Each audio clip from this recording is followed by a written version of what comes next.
Kining istorya ni Herodes ug ni Juan usa ni ka pagpahinomdom nato nga ang tinuod nga tawo nga nagtuos Ginoo ug nagsunod sa sugos Ginoo lisod-lisoron gyud sa tawo nga nagsunod sa yawa. Lingyay mong tupad ing nakinsay gisunod nimo ron ana nagsunod ganitas Ginoo makapaabot gid ta nga lisod-lisoron ta. Nya kanang naglisod-lisod sa usa ka tawo nga nagsunod sa Ginoo mao nay nagsunod sa yawa. Mao na si Juan nga nagsunod sa Ginoo nga nagbadlong nga hunongon ang sala maoy gilisod-lisod sa makasasala nga mao si Herodes ug sa katapusan gipunggutan gyud sa ulo. Sa atorong mga politicians kinsa may gilisod-lisod ang mga Marcos, mga Pinklawan o mga Duterte. So makita na ninyo ug unsaon nato paghukom.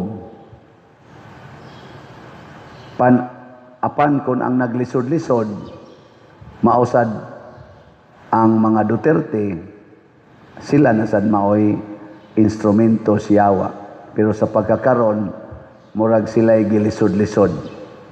Ang amahan nga nagsigig badlong sa drugas o sa insurgency o corruption, priso. Ang anak ni badlong sad, impeach. Ang mga supporters, taktak. Naasay kaso, ang usaga, tago-tago na. Ana. Mao na siya ang duwa sa kalibutan. Nya, kamo, unsa man, sugot mo lisod-lisoron o dili? Way tingog. Mura mo mga patay. Depende na sa atong paghukom. Mao na kining mga martyrs karon sa Japan, San Pedro, kaning Bautista o sila si San Pablo Miki, mao ni sila San Lorenzo Ruiz, mao ra man ni sila mga tuiga sunod ra San Pedro Calungsod. Mao ni sila atong mga duol-duol gyud sa atong nasod nga nagpakamatay, naglisod-lisod para sa pagsunod sa Ginoo. Ug unsa may bunga kun lisod-lisoro na ta, musangko gid ta sa kasantos, ang kabalaan. Ug kining mga santos mao ni sila ang gitawag dili lang mga modelo sa kinabuhi nga Dios non, kundi agianan sa pagbaha sa grasyang Dios non ngadto sa katawhan. Kanindot unta kon mubaha ang atong mga grasyang Diyos nun. Lingian na sa imong tupad na nagbaha na sa inyo.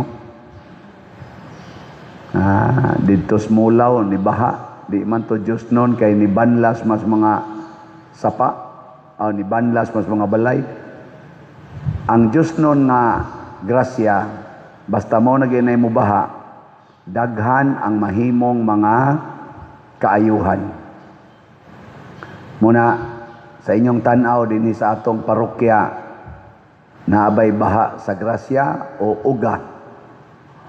Naay baha gyud. Bag-o pa lang tang gibahaan. Kadtong pag Santo Niño nato nga kana ganing kuan festival. Himo gito nato bisag mubo ra kay panahon kay ni baha ang slots. Pero nindot sa tato mubaha sa unta sa PPSC o sa DPR o sa Grace.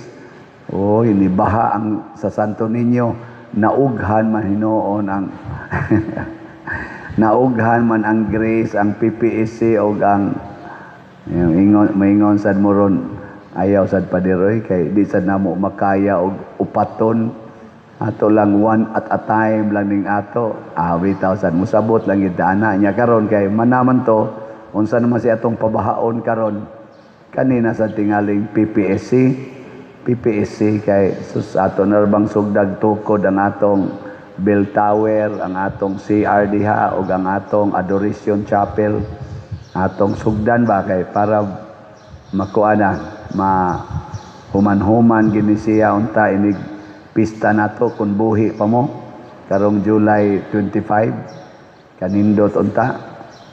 So atong pabahaon ha mga online parishioners o kita mga territorial ato na sa ning pabahaon. May na lang na nga mao ni atong pabahaon kaysa ang atong dugo mo'y atong pabahaon. Mga igsoon, si David gidaig diri sa atong unang pagbasa tungod sa iyang paghatag sa iyang kaugalingon aron gamiton sa Ginoo. Bata pa kay siya. Iya nang nabuntog ang sundalo nga arogante kayos Gulayat nga champion sa gubat tungod kay ang Ginoo mipabaha sa iyang kusog ug sa iyang kalig-on ngadto ni David. Ang ato sang mga martyrs nibaha ang ilang dugo apan malipayon sila nga mibuhat ana tungod kay gitagaan sa sila sa Ginoo og mga grasya. Nagbaha ang grasya sa kalig-on sa pagtuo. Matod pa diri sa atong tubag sa Salmo, daygon ang Dios nga akong manluluwas. Di gid ta pasagdan sa Ginoo, iya gid tang luwason. Hinaot unta ang ato sa mga leaders sa atong nasod, labi ng ato mga gobyerno, kinirong ilang panagbangi wa magkasinabtanay nga nakaapiktar kayo sa pagbaha gyud sa baha nga makamatay sa atong mga kasilinganan. Mahunong na unta ning ilang pagsigi og dawat ani mga yawanong mga batasan. Mga dato naman gini sila nagbaha naman gini ilang grasya, matagbaw unta ni sila sa ilang mga kwarta ug ila na untang ibalik sa nasod ang angay sa nasod. Matod pang Kristo, give to Caesar what belongs to Caesar and give to God what belongs to God.